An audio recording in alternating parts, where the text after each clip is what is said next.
السلام علیکم ورحمۃ اللہ وبرکاتہ۔ امید ہے آپ سبھی حضرات خیریت اور عافیت سے ہوں گے۔ تو ہم آج کا سبق شروع کرتے ہیں۔ حجت اللہ البالغہ رحمۃ اللہ الواسعہ شرح حجت اللہ البالغہ کے صفحہ نمبر 356 پر ہیں 7 جگہوں میں نماز ممنوع ہونے کی وجہ۔ حدیث حضرت ابو سعید خدری رضی اللہ عنہ سے مروی ہے کہ رسول اللہ صلی اللہ علیہ وسلم نے فرمایا کہ ساری زمین مسجد ہے بجز قبرستان اور حمام کے۔ فائدہ، اس حدیث کی سند تو صحیح ہے مگر مضمون صحیح نہیں، یعنی حضرت صلی اللہ علیہ وسلم کے جو چند امتیازات ہیں ان میں سے ایک امتیاز یہ ہے کہ آپ کے لیے ساری زمین نماز پڑھنے کی جگہ بنائی گئی ہے، اس میں کوئی استثناء نہیں، اور آئندہ روایت میں جو چند جگہوں میں نماز پڑھنے کی ممانعت آئی ہے وہ نہیں لغیری ہے۔ امام ترمذی رحمۃ اللہ علیہ نے اپنی سنن میں اس حدیث پر جو کلام فرمایا اس کا حاصل یہی ہے۔ حضرت ابن عمر رضی اللہ تعالیٰ عنہما سے مروی ہے کہ رسول اللہ صلی اللہ علیہ وسلم نے 7 جگہوں میں نماز پڑھنے کی ممانعت فرمائی ہے: گوبر وغیرہ ڈالنے کی جگہ میں، قبرستان میں، مذبح میں، راستے کے بیچ میں، نہانے کی جگہ میں، اونٹوں کے بیٹھنے کی جگہ میں، اور بیت اللہ کی چھت پر۔ حضرت علی رضی اللہ عنہ سے مروی ہے کہ میرے حبیب صلی اللہ علیہ وسلم نے مجھے قبرستان میں نماز پڑھنے سے منع کیا اور مجھے اس بات سے بھی منع کیا کہ بابل کی سرزمین پر نماز پڑھوں کیونکہ وہ ملعون ہے۔ گوبر وغیرہ ڈالنے کی جگہ میں اور مذبح میں نماز کی ممانعت کی وجہ جگہ کی ناپاکی ہے، اور مصلی کی جگہ کا پاک ہونا نماز کے لیے شرط ہے، اور کوئی کپڑا وغیرہ بچھا کر نماز پڑھے تو بھی نجاست کے قرب کی وجہ سے مجبوری کے بغیر نماز مناسب نہیں، گو نماز ہو جائے گی، نماز کے لیے مناسب نہایت پاکیزگی اور خوب صفائی ہے، بس ناپاکی کے قریب بھی نماز نہیں پڑھنا چاہیے۔ قبرستان میں نماز کی ممانعت کی وجہ شرک کا چور دروازہ بند کرنا مقصود ہے، کیونکہ جس طرح مورتیوں کو سامنے رکھ کر ان کی پرستش کی جاتی ہے اس طرح علماء اور بزرگوں کی قبروں کو بھی قبلہ توجہ بنا کر اگر نماز پڑھی جائے یا صرف سجدہ کیا جائے تو یہ شرک جلی ہے، اور اگر تبرک کے لیے قبروں کے قریب نماز پڑھی جائے تو یہ شرک خفی ہے، یعنی اس میں بھی شرک کا شائبہ ہے۔ درج ذیل حدیث کا یہی مفہوم ہے۔ حضرت عائشہ رضی اللہ عنہ سے مروی کہ رسول اللہ صلی اللہ علیہ وسلم نے مرض الوفات میں ارشاد فرمایا کہ اللہ تعالیٰ نے لعنت فرمائی یہود و نصارہ پر، انہوں نے اپنے نبیوں کی قبروں کو مسجدیں بنا لیا، یعنی ان لوگوں میں قبر پرستی کا رواج ہو گیا تو اللہ پاک نے ان کو دھتکار دیا، اور اس کی نظیر اوقات ثلاثہ میں نماز کی ممانعت ہے۔ یہ ممانعت کفار کی مشابہت سے بچنے کے لیے، اسی طرح قبرستان میں نماز کی ممانعت یہود و نصارہ کی مشابہت اور ان میں پیدا شدہ بیماری سے بچنے کے لیے۔ حمام میں نماز کی ممانعت کی وجہ یہ ہے کہ وہاں کسی کا سطر بھی کھل سکتا ہے اور بہت سے لوگ ایک ساتھ نہانے آ جائیں تو بھیڑ بھی ہو سکتی ہے، بس یہ چیزیں نماز میں دل کی حضوری میں خلل انداز ہوں گی۔ فائدہ، حمام نہانے کے ہوٹل ہوتے ہیں، جن ملکوں میں پانی کی قلت ہوتی ہے وہاں لوگ گھروں میں پانی کی وافر مقدار نہیں رکھتے، جب نہانے کی ضرورت پیش آتی ہے تو حمام میں چلے جاتے ہیں اور پیسے دے کر نہا آتے ہیں۔ اونٹوں کو بٹھانے کی جگہ میں نماز کی ممانعت کی وجہ یہ ہے کہ اونٹ بڑے ڈیل ڈول کا جانور ہے، اس کا حملہ بھی سخت ہوتا ہے اور اس میں جرأت بھی بہت ہوتی ہے، اس لیے ممکن ہے وہ نماز میں پریشان کرے اور یہ اندیشہ جمعیت خاطر میں خلل ڈالے گا، اور بکریوں کا حال اونٹوں سے مختلف ہے، وہ بیچاری کیا ستائے گی، اس لیے حدیث میں مرابض غنم یعنی بکریوں کو بٹھانے کی جگہ میں نماز کی اجازت دی گئی۔ بیچ راستے میں نماز ممنوع ہونے کی 3 وجوہ ہیں۔ ایک یہ کہ وہاں نماز میں اطمینان نصیب نہیں ہوگا، بار بار گزرنے والوں کی طرف توجہ جو ہے ادھر پھر جائے گی۔ دوسری وجہ یہ کہ وہاں نماز پڑھنے سے گزرنے والوں پر راستہ تنگ ہوگا جو ان کے لیے باعث اذیت ہوگا۔ تیسری وجہ ہے کہ راستے درندوں اور زہریلے جانوروں کی بھی گزرگاہ ہیں، بس وہ نقصان پہنچائیں گے۔ یہ وجہ ایک روایت میں صراحتاً آئی ہے۔ ابن ماجہ میں ایک ضعیف روایت ہے جابر رضی اللہ عنہ سے مروی ہے کہ ایاکم والتعریس فی جواد الطریق والصلاۃ علیہا فانہا مأوى الحیات والسباع، بچو تم راستے کے بیچ میں آخری رات میں آرام کے لیے پڑاؤ ڈالنے سے اور راستے پر نماز پڑھنے سے، پس راستے سانپوں اور درندوں کا ٹھکانہ، یعنی رات میں درندے راستوں پر آ بیٹھتے ہیں اور زہریلے جانور بھی آ پڑتے ہیں۔ بیت اللہ کی چھت پر نماز پڑھنے کی ممانعت وہ دو وجہ سے ہے۔ ایک وجہ یہ کہ بے ضرورت بیت اللہ کی چھت پر چڑھنا مکروہ ہے، اس سے بیت اللہ کی عظمت پامال ہوتی ہے۔ دوسری وجہ یہ کہ وہاں نماز پڑھنے میں شک رہے گا کہ استقبال قبلہ ہوا یا نہیں، کیونکہ وہاں نظر کو روکنے والی کوئی چیز نہیں۔ ملعون زمینوں میں نماز کی ممانعت 2 وجہ سے، ایک وجہ سے کہ کسی جگہ میں نماز پڑھنا اس جگہ کی عزت بڑھانا، اور ملعون زمین عزت کی حقدار نہیں بلکہ اس کی اہانت ضروری ہے، بس وہاں نماز ممنوع قرار دینے سے اہانت مقصود ہے۔ دوسری وجہ یہ کہ اللہ کی ناراضگی خواہ مول نہیں لینی چاہیے۔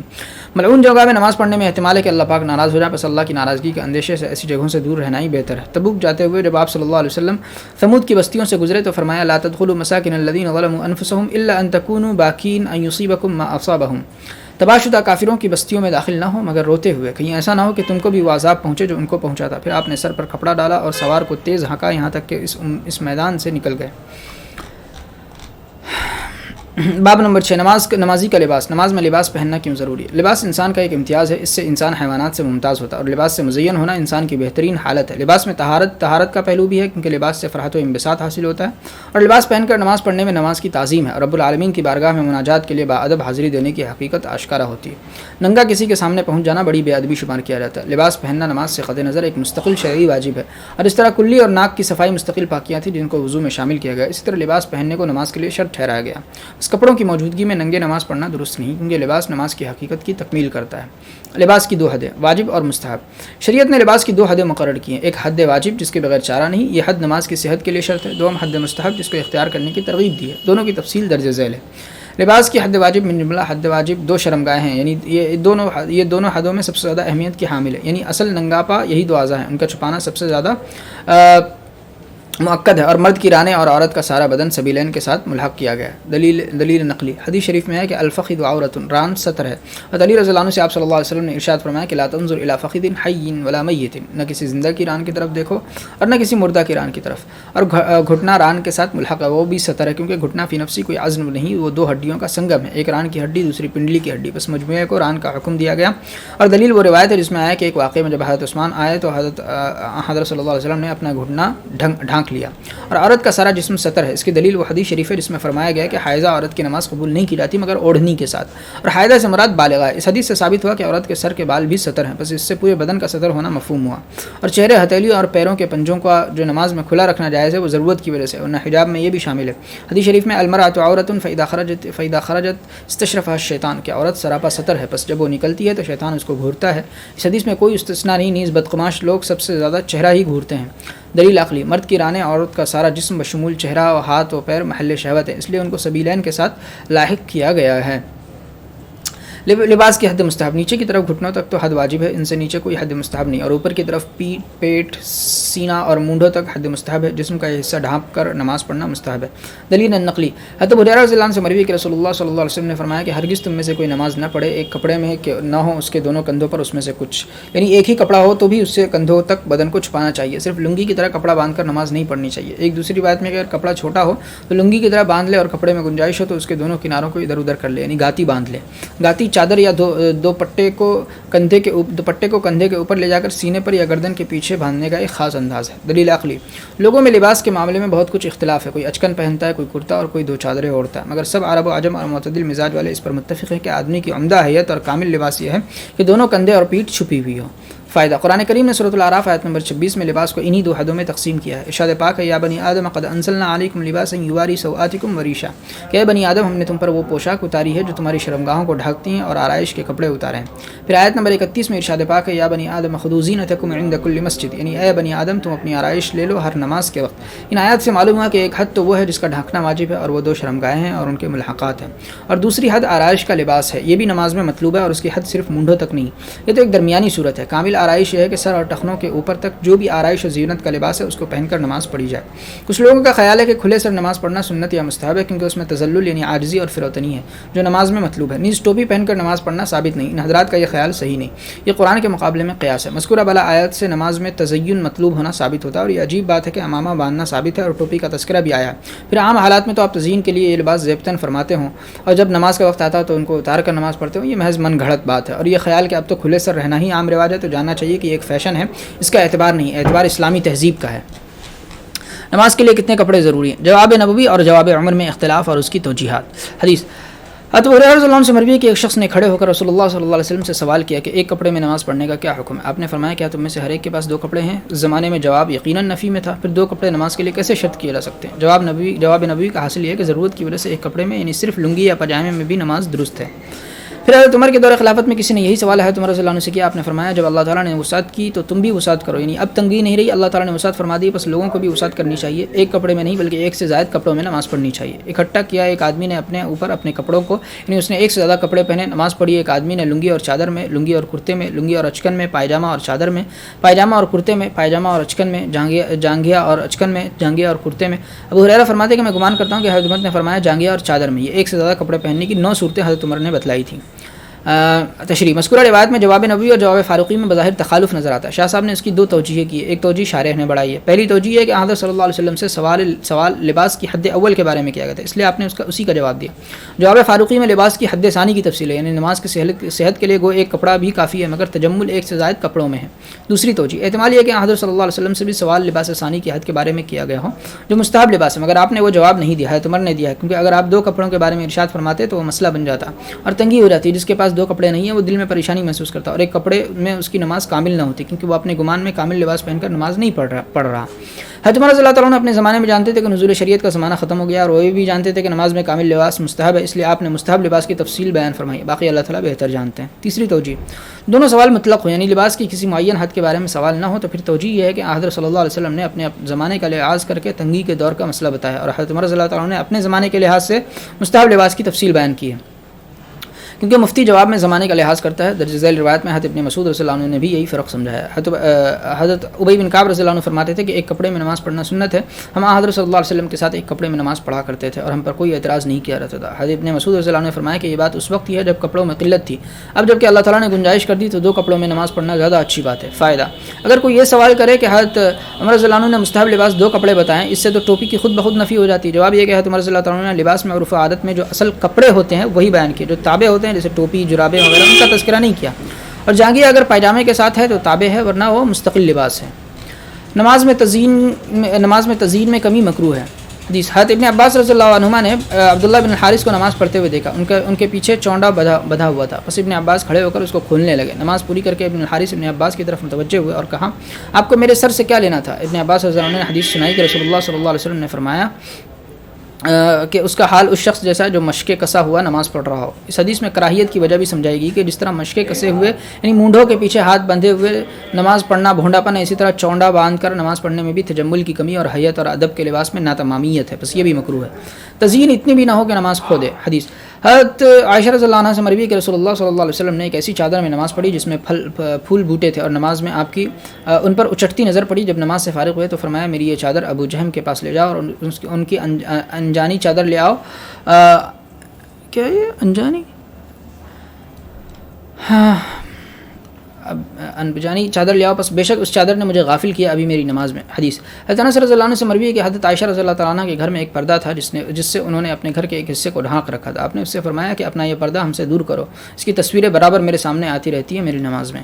حضرت عقبہ بن عامر رضی اللہ عنہ سے مروی ہے کہ ایک ریشمی قبا حضرت صلی اللہ علیہ وسلم کو ہدیہ کی گئی. آپ نے اس کو زیبتن فرمایا, پھر اس میں نماز پڑھی. جب نماز سے فارغ ہوئے تو اسے ایک دم اتار دیا جیسے وہ آپ کو ناگوار ہو. پھر فرمایا, یہ پرہیزگاروں کے شایان شان نہیں. نماز میں زیبائش و آرائش اتنی بھی نہیں ہونی چاہیے کہ آدمی اپنی حالت پر اترائے اور ناز کرے. ایسی صورت میں نماز کا مقصد فوت ہو جائے گا. بس نمازی کے لیے مناسب یہ ہے کہ وہ اپنی ذات سے ہر اس چیز کو ہٹا دیں جو نماز میں اس کو غافل کر سکتی ہو, خواہ وہ اپنی حیت کی عمدگی ہو یا اس ایسی چیز ہو جس پر نفس ناز کرے, تاکہ نماز کا مقصد تکمیل پذیر ہو. نماز کا مقصد اخبات اور خشوع ہے. چپل موزے تزیین میں داخل ہے یا نہیں؟ یہود موزے چپل پہن کر نماز نہیں پڑھتے تھے. ان کے خیال میں یہ تعظیم کے خلاف تھا کیونکہ لوگ جب بڑوں کے دربار میں جاتے ہیں تو چپل نکال دیا کرتے ہیں. سورہ طٰہٰ آیت نمبر 12 میں موسیٰ علیہ السلام کو حکم دیا گیا تھا بس تم اپنی جوتیاں اتار ڈالو کیونکہ تم ایک پاک میدان یعنی طوا میں ہو. مگر یہاں ایک دوسرا نقطۂ نظر یہ بھی ہے کہ موزہ اور چپل پیر کے پوشاک کی تمامیت ہے. ننگے پیر آدمی اچھا معلوم نہیں ہوتا. چنانچہ نبی کریم صلی اللہ علیہ وسلم نے پہلا نقطۂ نظر چھوڑ دیا اور یہود سے امتیاز کرنے کے لیے دوسرا نقطۂ نظر پیش کیا اور فرمایا, یہود کی مخالفت کرو, وہ اپنی چپلوں اور موزوں میں نماز نہیں پڑھتے اور صحیح بات یہ ہے کہ چپل پہن کر اور اتار کر دونوں طرح نماز پڑھنا یکساں ہے. یہی بات عبداللہ بن عمر کی روایت میں آئی ہے کہ میں نے رسول اللہ صلی اللہ علیہ وسلم کو ننگے پیروں اور چپل پہنے ہوئے دونوں طرح نماز پڑھتے ہوئے دیکھا ہے. آیت کریمہ میں اشارہ ہے کہ موسیٰ علیہ السلام کو جو چپل اتارنے کا حکم دیا گیا تھا وہ جگہ کی پاکی کی بنا پر تھا. بس مسجد میں چپل یا جوتے پہن کر جانا ممنوع ہے. چپل جوتے پہن کر آپ کا اور صحابہ کا نماز پڑھنا میدان جہاد وغیرہ میں ہوتا تھا. صدل کی ممانعت کی وجہ سے حضرت ابو ہریرہ رضی اللہ عنہ سے مروی ہے کہ رسول اللہ صلی اللہ علیہ وسلم نے نماز میں صدل سے اور منہ ڈھانکنے سے منع فرمایا. صدل کے لغوی معنی لٹکانا. حدیث میں اس کی 2 تفسیریں کی گئیں. دونوں تفسیروں پر صدل اور منہ ڈھانکنے کی ممانعت تجمل کے خلاف ہونے کی وجہ سے. صدل کے معنی کپڑے میں لپٹ جانا اور دونوں ہاتھ اندر لے لینا. اس تفسیر پر صدل کی ممانعت 2 وجہ سے. پہلی وجہ, صدل کی یہی صورت اشتمال سما کہلاتی ہے. وہ کپڑا پہننے کی بہت بری حیت ہے کیونکہ یہ صورت انسانی فطرت اور عادت کے خلاف ہے. فطری طریقہ اور عادت انسانی یہ ہے کہ دونوں ہاتھ کپڑے سے باہر رہیں. دوسری وجہ, اس طرح کپڑا پہننے میں صدر کھلنے کا احتمال رہتا ہے, بس اگر ہاتھ اندر دبے ہوئے ہوں گے تو کپڑے کو سنبھالنا مشکل ہوگا اور آدمی ننگا ہو جائے گا. دوسری تفسیر, صدل کے یہ معنی بھی کیے گئے ہیں سر پر یا مونڈھوں پر کپڑا اوڑھ کر دونوں جانبوں کو لٹکا دینا, ان کا باہم نہ ملانا. اور صدل بئی معنی اس لیے ممنوع ہے کہ تجمل اور حیات کی تمامیت میں کوتاہی ہے کیونکہ کپڑا اوڑھنے کا یہ طریقہ بے ڈھنگا ہے. فائدہ, تمام حیات کا مطلب یہ ہے کہ عرف و عادت فیصلہ کرے کہ مناسب کپڑوں میں یا ان کو پہننے کے طریقے میں کوئی کمی نہیں ہے. لوگ اگرچہ مختلف طریقوں سے لباس پہنتے ہیں لیکن اگر آپ جائزہ لیں گے تو ہر قوم میں تمام حیات کا لحاظ ملے گا اور نبی کریم صلی اللہ علیہ وسلم نے اس سلسلے میں اس زمانے کے عربوں کے عرف کا اعتبار کیا گیا اور اسی پر اپنے ارشادات کا مدار رکھا ہے. باب نمبر 7 قبلے کا بیان. ہجرت سے پہلے کعبہ شریف قبلہ تھا، اور ابن عباس رضی اللہ عنہ سے جو مروی ہے کہ ہجرت سے پہلے بیت المقدس قبلہ تھا. یہ رائے جمہور نے قبول نہیں کی. پھر جب حضرت صلی اللہ علیہ وسلم ہجرت فرما کر مدینہ منورہ میں فروکش ہوئے تو قبلہ بدلا گیا، بیت المقدس کو قبلہ قرار دیا گیا. 16 یا 17 مہینے آپ نے بیت المقدس کی طرف نماز پڑھی. پھر دوسری مرتبہ تحویل ہوئی اور کعبہ شریف کے استقبال کا حکم دیا گیا. پھر معاملہ اسی پر ٹھہر گیا، یعنی وہی تا قیامت قبلہ قرار پایا. نماز میں قبلے کی ضرورت. تمام شریعتوں میں کسی نہ کسی قبلے کی طرف منہ کرنا نماز میں شرط رہا ہے، اور قبلے کی ضرورت 2 وجہ سے. پہلی وجہ، اللہ کے گھروں کی تعظیم واجب ہے کیونکہ وہ شاعر اللہ میں سے ہے، خاص کر نماز میں جو ارکان اسلام میں بنیادی رکن ہے، جو تمام عبادات میں مرکزی عبادت ہے، جو شاعر دین میں سب سے مشہور شعار ہے. اس لیے نماز میں بیت اللہ کی طرف منہ کرنا شرط کیا گیا کیونکہ اس سے بڑھ کر کوئی تعظیم نہیں ہو سکتی. دوسری وجہ، نماز میں ایسی چیز کی طرف منہ کر کے جو اللہ تعالیٰ کے ساتھ خاص ہے، اللہ تعالیٰ کی نزدیکی حاصل کرنا اور اللہ تعالیٰ کی خوشنودی چاہنا بہت زیادہ جمعیت خاطر کا ذریعہ ہے، اور اس سے صفت خشوع خوب بدست آتی ہے. حضور قلب کی دولت بھی آسانی سے میسر آتی ہے، جیسے بادشاہ کی طرف متوجہ ہو کر عرض معروض کرنا زیادہ مفید مطلب ہوتا ہے. اسی طرح بارگاہ خداوندی میں نیاز مندی کا نذرانہ پیش کرنے کے لیے ان کی طرف متوجہ ہونا ضروری ہے، اور اس ذات بے چگوں کی طرف متوجہ ہونے کی یہی صورت ہے کہ ان کے گھر کی طرف رخ کیا جائے. مذکورہ بالا وجوہ سے حکمت الہی نے چاہا کہ تمام شریعتوں میں نماز کے لیے کوئی نہ کوئی قبلہ شرط ہو اور اس کی طرف منہ کر کے نماز ادا کرنے کا حکم دیا جائے. ہر قوم کا قبلہ اس کے اکابر کا قبلہ ہے. تمام شریعتوں میں یہ مسلمہ امر ہے کہ ہر قوم کا قبلہ اس کے بڑوں کا قبلہ ہو. چنانچہ حضرت ابراہیم، حضرت اسماعیل علیہ السلام اور ان لوگوں کا جنہوں نے ان کا دین اختیار کیا ہے قبلہ کعبہ شریف تھا، اور حضرت یعقوب علیہ السلام اور ان کی اولاد کا قبلہ بیت المقدس تھا. یہی قبلے ان اقوام میں متوارث چلے آ رہے تھے. پہلی بار تحویل قبلہ کی وجہ، کعبہ شریف سے بیت المقدس کی طرف پہلی بار تحویل انصار کے قبائل اوس و خزرج اور ان کے حلیف یہودی قبائل کی دلجوئی کے لیے تھی. اس کی تفصیل ہے کہ جب نبی کریم صلی اللہ علیہ وسلم ہجرت فرما کر مدینہ منورہ تشریف فرما ہوئے تو آپ کی مہربانی اوس و خزرج اور ان کے حلیف یہودی قبائل کی دلجوئی کی طرف متوجہ ہوئی، کیونکہ اب انصار ہی آپ کی مدد کے لیے کمر بستہ ہوئے تھے، اور وہی وہ امت بن کر سامنے آئے تھے جو دنیا جہان کے مقابلے میں اعلان حق کرنے والی تھی.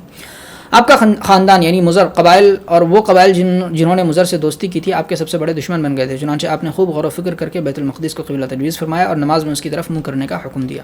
اور اوس و خزرج کی دلجوئی کے لیے جو کہ مشرق قبائل تھے بیت المقدس کو 2 وجہ سے قبلہ تجویز کیا گیا. پہلی وجہ، عبادات میں اس امت کا حال ملحوظ رکھا جاتا ہے جس کی طرف رسول کی بعثت ہوتی ہے، جو رسول کی نصرت کے لیے کمر کس لیتی ہے اور جو سارے جہاں کے مقابلے میں اعلان حق کے لیے تیار ہو جاتی ہے. اور بوقت ہجرت یہ لوگ اوس و خزرج ہی تھے اور ان کے لیے یہود کا قبلہ اس لیے اختیار کیا گیا کہ وہ یہود کے علوم کے سامنے بہت زیادہ سرفگندہ تھے، یعنی بہت زیادہ متاثر تھے. یہ بات حضرت ابن عباس رضی اللہ عنہ نے سورۃ البقرہ آیت نمبر 233 کی تفسیر میں بیان کی ہے. فرماتے ہیں انصار کے قبائل درحال کہ وہ بت پرست تھے، یہود کے ان قبائل کے ساتھ تھے درحال کہ وہ اہل کتاب تھے، یعنی دونوں کے مذاہب مختلف تھے. وہ ان کو اپنے سے علم میں برتر خیال کرتے تھے اور بہت سے اعمال میں ان کی پیروی کرتے تھے. اس وجہ سے قبلہ بنانے کے لیے یہود کے قبلے کا انتخاب عمل میں آیا.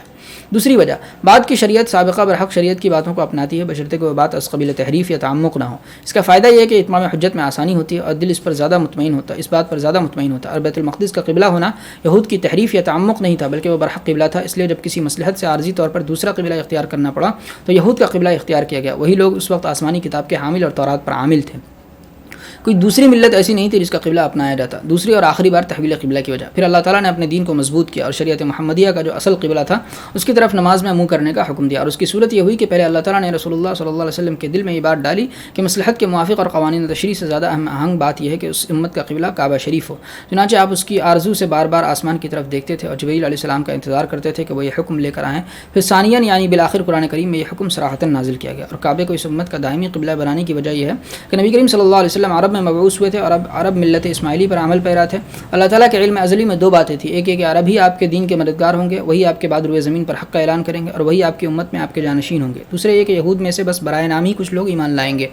اور عربوں کے نزدیک کعبہ شاعر اللہ میں سے تھا اور نماز میں اس کی طرف منہ کرنا ان میں شائع اور ضائع تھا، پس اس سے عدول کا کوئی جواز نہیں تھا. اس لیے اسی کو ہمیشہ کے لیے قبلہ تجویز کیا گیا. فائدہ، پہلی بار تحویل وحی جلی سے ہوئی تھی یا اجتہاد نبوی سے.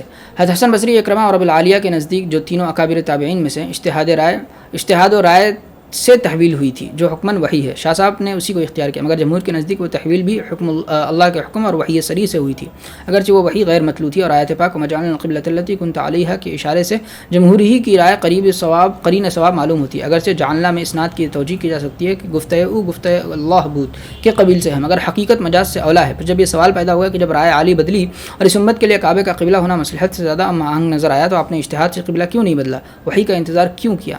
تو اس کا کوئی معقول جواب نہیں ہوگا. واللہ عالم. ٹھیک ہے، آج ہم یہیں تک رہنے دیتے ہیں. بہت بہت شکریہ، جزاکم اللہ خیر. السلام علیکم ورحمۃ اللہ وبرکاتہ.